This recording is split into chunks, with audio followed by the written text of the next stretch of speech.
tayo ngayon ng chicken soup. Ito na ang boneless chicken natin. Pangalo sa chicken sopas. At meron din tayong butter na gagamitin. Meron tayong paminta. At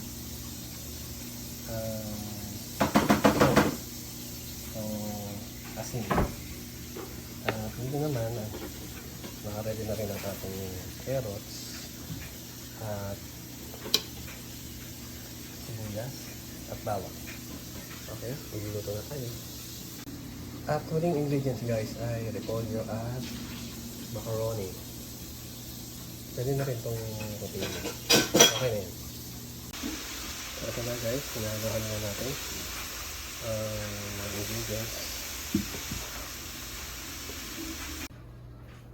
Ang broth.